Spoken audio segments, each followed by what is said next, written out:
जय हिंद दोस्तों। आज हम बताने वाले हैं इतना इम्पोर्टेंट क्वेश्चन, विद्युत से रिलेटेड क्वेश्चन। यानी कि ये भौतिकी विज्ञान का इतना इम्पोर्टेंट है कि साइंस में आपका एक भी क्वेश्चन छूटने वाला है नहीं। जबकि ये मान लीजिए साइंस का नोट्स है आपका, ये इसमें से लड़ने का 100% चांस है। यानी कि 100% चांस है कि इसी में से आएगा दोस्तों। तो चलिए हम बात करते हैं एक एक क्वेश्चन का कि ये क्या है और कैसे इसको याद करेंगे। इस वीडियो को शुरू से अंत ले देखिए ताकि आपका एग्ज़ाम में एक भी क्वेश्चन ना छूटे दोस्तों। तो मैं को याद करूँगा मतलब आपको कि आप इतना मतलब कि आप समझदार हैं कि आप याद कर लेंगे, और इसे एक बार अगर हम याद करा देंगे आपको तो ज़िंदगी भर नहीं भूलिएगा। एग्ज़ाम को तो बात ही हटा दीजिए। तो चलिए स्टार्ट करते हैं क्वेश्चन नंबर फर्स्ट से, यानी टॉप टाइप फर्स्ट, यानी टॉपिक नंबर फर्स्ट। विद्युत आवेश के प्रवाह की दर को विद्युत धारा कहते हैं। हाँ दोस्तों, आपने सही सुना कि विद्युत आवेश के जो प्रवाह होता है उसे विद्युत धारा कहते हैं। इससे आपको दो फायदे होंगे। पहला प्रॉफिट ये होगा कि आपको एमसीक्यू क्वेश्चन नहीं छूटेगा, और दूसरा प्रॉफिट ये होगा कि आपका ऑब्जेक्टिव नहीं छूटेगा। तो क्या आप चाहते हैं कि ऑब्जेक्टिव सब्जेक्टिव ना छूटे? तो इसे ध्यान से पढ़ें। चलिए दूसरा टॉपिक है, विद्युत धारा की दिशा इलेक्ट्रॉनों के प्रवाह की दिशा के विपरीत दिशा माना जाता है। हाँ दोस्तों, याद रखिएगा कि जो विद्युत धारा की दिशा होता है ना, वो इलेक्ट्रॉन के विपरीत दिशा के बारे मतलब उसके विपरीत दिशा में होता है, यानी माना जाता है। अगला टॉपिक है टॉपिक किसी विद्युत धारा के सतत तथा बंद पथ को विद्युत परिपथ कहते हैं। अब आपसे दोस्तों पूछा जा सकता है कि विद्युत परिपथ किसे कहते हैं। तो दोस्तों मैं बता दूं कि विद्युत परिपथ जो किसे कहते हैं, तो किसी विद्युत धारा के सतत का मतलब होता है लगातार या तथा बंद, या लगातार हो या बंद हो, पथ को क्या कहते हैं? विद्युत परिपथ कहते हैं। काफ़ी इंपॉर्टेंट है दोस्तों, इसे याद करना न भूलें। अगला टॉपिक है, एकांक धन आवेश को अनंत से किसी बिंदु तक लाने में किए गए कार्य को उस बिंदु पर विद्युत विभव कहते हैं। यानी दोस्तों आपसे पूछा जा सकता है कि विद्युत विभव क्या है, यानी आपसे पूछ दिया जाए विद्युत विभव क्या है, तो आपका इसका जवाब देना है कि एकांक धन आवेश को अनंत से, ध्यान दीजिए ये इम्पोर्टेंट है, अनंत से किसी बिंदु तक लाने में किए गए कार्य को उस बिंदु पर विद्युत विभव कहलाता है। काफ़ी इम्पोर्टेंट है। अगला टॉपिक पे चलते हैं।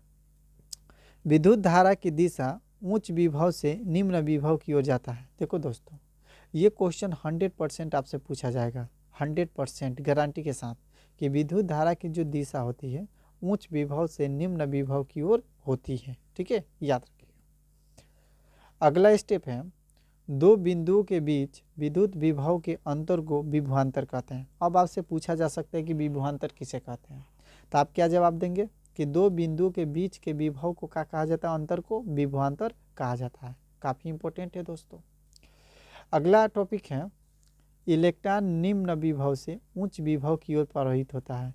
अब ध्यान दीजिए, यहाँ पे इलेक्ट्रॉन है और यहाँ पे विद्युत धारा है, तो दोनों में थोड़ा सा अंतर समझिएगा। विद्युत धारा की जो दिशा होता है उच्च विभव से निम्न विभव की ओर, और इलेक्ट्रॉन जो होता है विभव से यानी निम्न विभव से उच्च विभव की ओर प्रवाहित होता है। तो इस दोनों में उल्टा है, यानी विद्युत धारा पूछेगा और इलेक्ट्रॉन पूछे तो दोनों में थोड़ा सा अंतर है।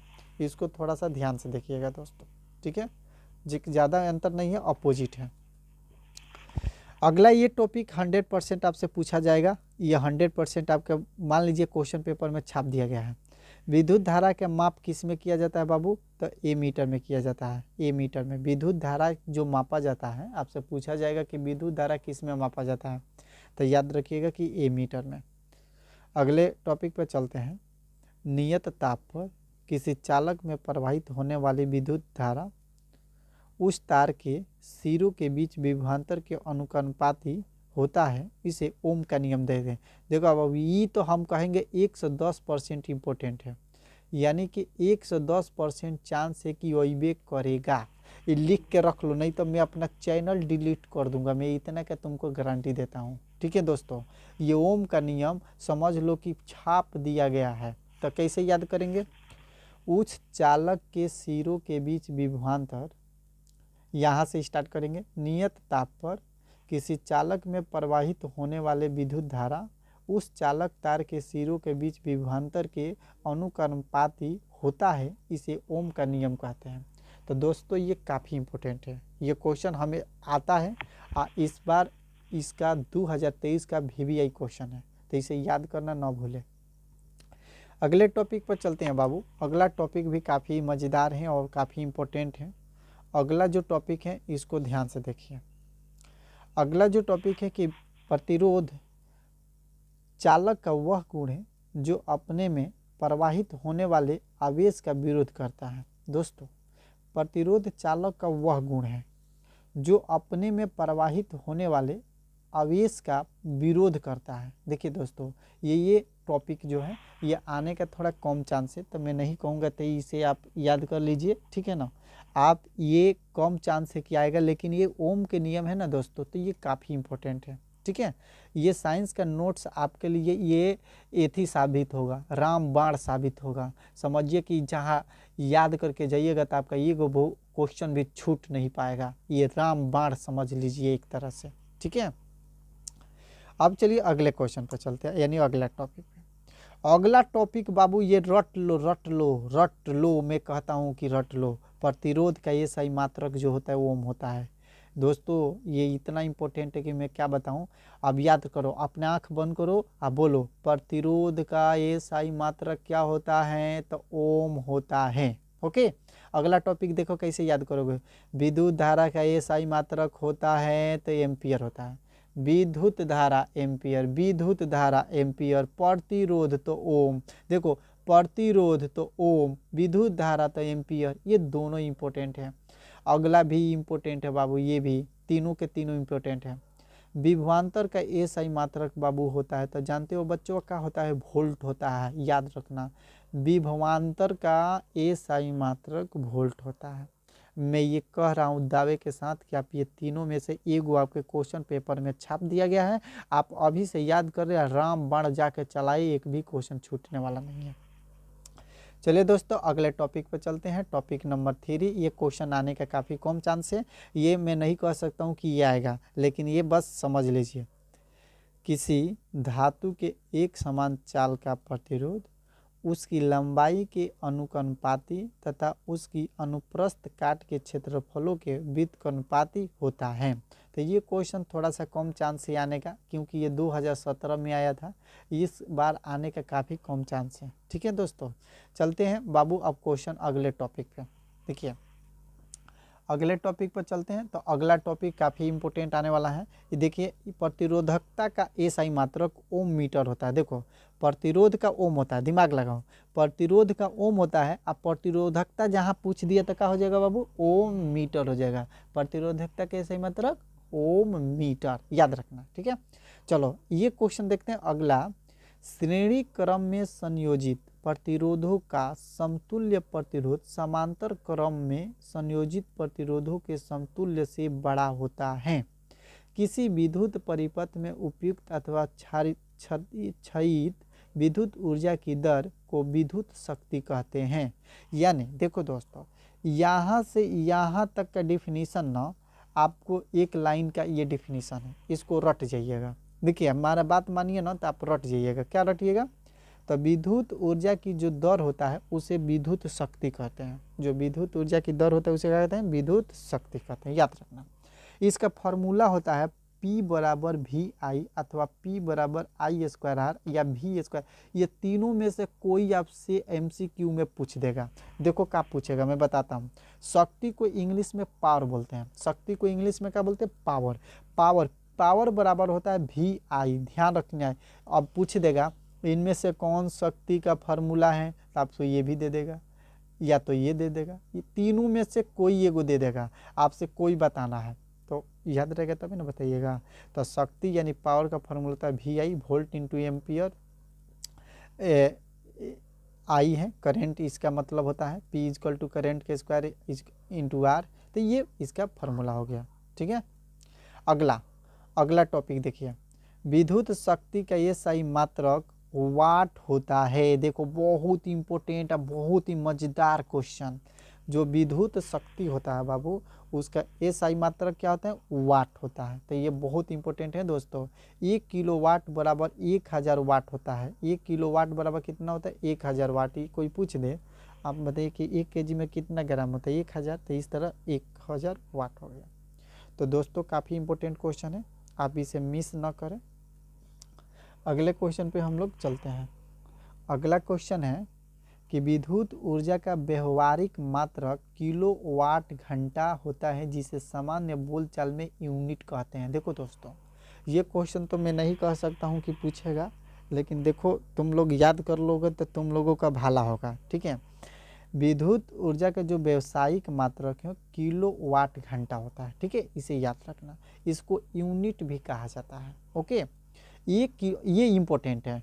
हम 100% कह सकते हैं कि ये इम्पोर्टेंट है। ये 100% तुम लिख लो, 100%। नहीं तो मैं अपना नाम बदल दूंगा। ये आएगा 1 किलोवाट घंटा बराबर कितना जूल होता है, तो 3.6 गुणे 10 के पावर 6 जूल होता है। तो ये अगर ना आया ना, तो मैं जो तुम कहोगे ना वो मैं मान लूँगा। मैं अपना नाम बदलूँगा, ये चैनल तक डिलीट कर दूंगा। इतने के मैं गारंटी के साथ, दावे के साथ कह सकता हूँ कि इतना इम्पोर्टेंट है ये। ठीक है, मैं कभी आज तक ना झूठ नहीं बोला हूँ दोस्तों। ठीक है, तो अगले क्वेश्चन पे चलते हैं। ठीक है दोस्तों, तो अगले क्वेश्चन पे चलते हैं। अब देखो ये क्वेश्चन जो है 2023 के लिए इम्पोर्टेंट क्वेश्चन है।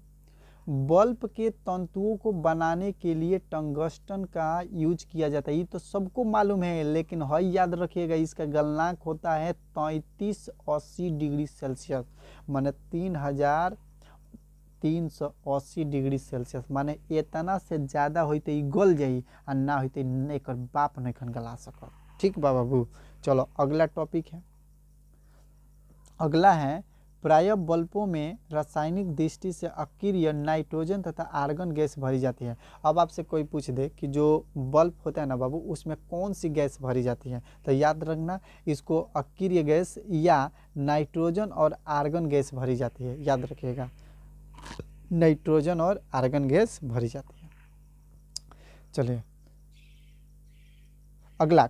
अगला टॉपिक, फ्यूज एक ऐसा युक्ति है जो अनावश्यक रूप से उच्च विद्युत धारा से परिपथ तथा संधारित्रों की सुरक्षा प्रदान करता है। हाँ दोस्तों, आप सही सुना कि ये जो फ्यूज होता है ना बाबू, आप देखे होंगे घरों में जो लगता है फ्यूज, ये एक ऐसी युक्ति होती है जो हमको घरों में लगा हुआ मशीन को बचाती है, या किसी को करंट लग जाए तो फ्यूज कट जाता है, या अनेक प्रकार के ये आपके हेल्प करता है। और मैं हमारे हिसाब से बहुत इम्पोर्टेंट भी होता है ये, क्योंकि न रहेगा तो शॉर्ट सर्किट के जहाँ बहुत कुछ प्रॉब्लम हो सकता है आपका। मान लीजिए घर में कोई मशीन लगा, वो जल सकता है, तो इसे बहुत बचाता है। इसी का अगला टॉपिक है कि फ्यूज किसी ऐसी धातु अथवा मिश्र धातु के तार का टुकड़ा होता है जिसका उच्च प्रतिरोध तथा निम्न गलनांक होता है। मतलब कि वो कुछ हद तक क्षमता रहता है, अगर ज़्यादा पावर आएगा तो वो गल जाएगा। ठीक है, याद रखिएगा। ये उतना इम्पोर्टेंट नहीं है, इसे मैं उतना इम्पोर्टेंट नहीं कहूँगा। अगला क्वेश्चन जो मैं बताने जा रहा हूँ ये काफ़ी इम्पोर्टेंट है। ये जो स्टार में बनाया हूँ, किसी चालक तार में अस्थायी विद्युत धारा I द्वारा समय t में उत्पन्न ऊष्मा की मात्रा H बराबर I² RT होता है। इसे जूल का तापमान नियम कहते हैं। तो देखो बाबू, अगर पूछ दे कि जूल का नियम क्या है तो इसको याद कर लीजिएगा। इस नियम के अनुसार किसी प्रतिरोध में उत्पन्न होने वाली ऊष्मा उस प्रतिरोध में प्रवाहित होने वाली विद्युत धारा के वर्ग के अनुपाती होता है। तो दोस्तों ये काफ़ी इम्पोर्टेंट है, इसे याद करना काफ़ी नेसेसरी है। ठीक है, तो इसे याद कर लीजिएगा। अब चलते हैं अगले चैप्टर का थ्योरी में। अगले चैप्टर के थ्योरी कैसे याद करेंगे आपको बताते हैं।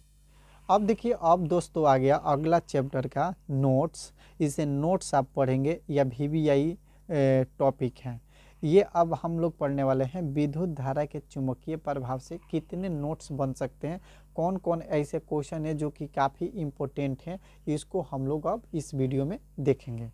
मतलब इसी वीडियो में देखेंगे। तो चलिए सबसे पहला टॉपिक, विद्युत धारा के चुंबकीय प्रभाव की खोज सर्वप्रथम हैंस क्रिश्चियन ऑर्टेड आर्स्ट्रेड ने किया था। याद रखिएगा, सबसे पहले हैंस क्रिश्चियन और आर्स्ट्रेड ने किया था। याद रखिए विद्युत धारा के चुंबकीय प्रभाव का। ठीक है, ये उतना इम्पोर्टेंट नहीं है, नहीं पूछता है, लेकिन नॉलेज के लिए आप थोड़ा याद रखिएगा। ठीक है, जो इम्पोर्टेंट रहेगा आने वाला रहेगा 2023 में, हम आपको खुद बता देंगे। ठीक है, चलिए अगला टॉपिक है कि चुंबक के चारों ओर वह क्षेत्र जिसमें द्विसूची बल का संसूचन कर सकता है उस चुंबक का चुंबकीय क्षेत्र कहलाता है। यह भी उतना इम्पोर्टेंट नहीं है, आपसे चुंबकीय क्षेत्र नहीं पूछा जाएगा। अब आते हैं अगले टॉपिक पे। अगला टॉपिक है बाबू अगला कि फेराडे ने चुंबकीय क्षेत्र को चुंबकीय बल रेखाओं द्वारा निरूपित किया। चुंबक के भीतर चुंबकीय क्षेत्र रेखाएं दक्षिण ध्रुव से उत्तर ध्रुव की ओर जाती है। चुंबकीय क्षेत्र रेखाएं बंद वक्र बनाती है। देखिए ये क्वेश्चन नो बाबू आपसे सब्जेक्टिव में पूछा जा सकता है। ठीक है, अभी इसमें आने वाला है इम्पोर्टेंट क्वेश्चन, उसको देखेंगे। अगला टॉपिक है दो चुंबकीय क्षेत्र रेखाएं एक दूसरे को कभी नहीं काटती हैं। देखिए ये क्वेश्चन दोस्तों इम्पोर्टेंट है, मैं इसे नहीं टाल सकता क्योंकि ये काफ़ी इम्पोर्टेंट है कि दो चुंबकीय रेखाएं क्षेत्र रेखाएं एक दूसरे को नहीं काटती है। ठीक है, याद रखिएगा। ठीक है, अगला टॉपिक चलते हैं। अगला टॉपिक है, मेरे गांव में थोड़ा सा कुत्ता ज़्यादा है तो आवाज़ आए तो कोई माफ़ कीजिएगा। ठीक है, अगला है कि चुंबकीय क्षेत्र में किसी विद्युत धारावाही चालक पर एक बल लगती है। इस बल की दिशा का निर्धारण फ्लेमिंग के वामहस्त नियम से की जाती है। तो दोस्तों ये आपसे पूछा जा सकता है। ठीक है, अगले टॉपिक पर चलते हैं। अगला टॉपिक है किसी विद्युत धारावाही चालक के कारण उत्पन्न चुंबकीय क्षेत्र विद्युत की धारा के लंबवत होता है। इस चुंबकीय क्षेत्र का निर्धारण मैक्सवेल के दक्षिणार्थ अंगूठे के नियम। देखिए आपसे क्या पूछेगा, आपसे पूछेगा कि दक्षिण अंगुष्ठ नियम किसे कहते हैं, तो आपको इसको ही लिखना पड़ेगा। ठीक है, कि किसी विद्युत धारावाही चालक के कारण उत्पन्न चुंबकीय क्षेत्र विद्युत धारा के लंबवत होती है, ये सब लिखना पड़ेगा। ठीक है, अगला है कि विद्युत चुंबक में नरम लोहा क्रोड होता है, यानी नरम लोहा जो होता है वो क्रोड होता है, जिसके चारों ओर विद्युतीय तांबे की तार की कुंडली लिपटी जाती है। आप देखेंगे अगर पंखा उनका देखिएगा ना तो उसमें तार लपटा जाता है, उसे कुंडली कहा जाता है। ठीक है, तांबे का तार रहता है बाबू। ठीक है, इसलिए वो महंगा बिकाता है, पंखा में रहता है, सब कुछ में एथी में क्या बोलते हैं वो इन्वर्टर रहता है उसमें भी रहता है, बहुत चीज़ में इसका यूज़ किया जाता है।